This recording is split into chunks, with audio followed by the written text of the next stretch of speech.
Ikon yang mengubah dunia. All meats, not for vegans.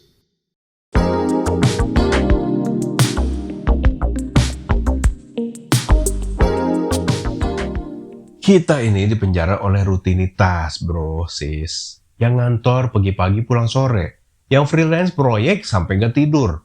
Kreator aset mikirin earning mulu. Kreator konten mikirin follower. Pastinya, nggak ada yang mikirin bahwa desain itu sangat powerful. Kekuatannya super besar.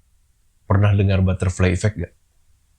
Jadi ada teori bahwa dari sebuah kejadian kecil yang kita anggap sepele atau mikro, bisa mempengaruhi sistem yang jauh lebih besar dan kompleks atau makro. Ingat gak tayangan saya soal jersey timnas? Nah, desain icon itu kan kecil ya, bentuknya simple, remeh, seringnya nyempil aja di pojokan. Tapi tau gak sih efeknya segila apa? Yuk kita bedah sama-sama pakai studi desain grafis dan semiotika. Ikon yang mengubah dunia. Pertama-tama, like dan dislike icon. Orang yang klik like atau dislike, kelihatannya dia dikasih kebebasan ngasih pilihan. Tapi sadar gak sih, kita cuma dikasih 2 pilihan. Padahal perasaan manusia kan campur-campur. Bukan polarisasi, 2 kutub suka atau tidak suka. Bisa saja suka tapi apa gitu. Nggak suka tapi gimana? Nah, dampak kalau gue di like atau di dislike, gue jadi nyari validasi dari orang yang bisa aja ngasal mencet tombolnya, ya kan? Gue kayak butuh diyakinkan, gue gimana bro, udah oke belum ya? Dari orang lain yang mungkin gak kenal gue. Buat apa coba? Kalau teman akrab sih masih mending. Icon like atau dislike yang kecil itu akibatnya bisa mengubah hidup kita manusia. Lihat nih, kasus-kasus depresi hingga bunuh diri. Yang kedua, share icon. Kalau gue nge-share punya gue atau kondisi gue, mamer duit misalnya. Mungkin maksud gue bangga atas hasil jerih payah, ya kan? Atau senang lagi liburan ke Bali, sedih kaki gue lagi cantengan misalnya, kesal karena gue di ghosting. Tapi bisa juga gue jadi sombong, menuduh, menghina, menghujat, dan lain-lain. Contohnya, pamer earning atau keberhasilan. Maksud gue ngajak orang lain jadi semangat.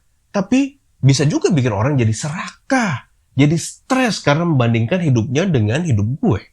Kalau gue nge-reshare punya orang lain atau peristiwa, mungkin maksudnya ngasih tahu orang supaya ikut mendukung, atau supaya gak ngalamin kejadian serupa. Tapi jangan-jangan dengan klik icon share, gue jadi turut andil memviralkan kebohongan, kesombongan, membuli, yang bisa menjatuhkan seseorang dalam semalam. Nih, contoh kasus yang viral. Ketiga, komen icon. Apabila kedua icon sebelumnya hanya statis, nah, icon komen membuka peluang selebar-lebarnya bagi siapapun untuk komunikasi langsung, baik orang waras maupun yang kurang waras, ekstremis, psycho, dan lain-lain. Mereka bisa nulis apapun loh. Fakta, ngecap atau hoax, pujian, makian, dukungan, perundungan, atau bully, hingga doa ataupun kutukan. Dampak ke orang yang dikomen. Bisa senang, bangga, bersyukur, juga bisa sedih, malu, marah, depresi, atau bisa juga menuntut orang yang komen ke pengadilan. Selain ketiga icon itu sebetulnya masih banyak lagi. Kalau itu digunakan oleh public figure yang sangat powerful juga, maka dampak kejutan fansnya dan masyarakat jadi super power. Tiap tindakan pasti ada dampak baik atau buruknya. Jadi setelah tahu kekuatan icon-icon ini, berhati-hatilah sebelum mengkliknya. Untuk desainer mudah-mudahan makin sadar, desain yang kelihatannya sepele yang kita buat bisa saja berdampak besar, entah membangun atau menghancurkan. Sekian dari saya, mohon maaf sekiranya ada salah-salah kata. Semoga bermanfaat. Kalau ada pertanyaan atau mau ngajak hiking, boleh tulis di komen, DM Instagram dan TikTok @suryantorustan atau email ke rustangrafis@gmail.com. Sampai jumpa.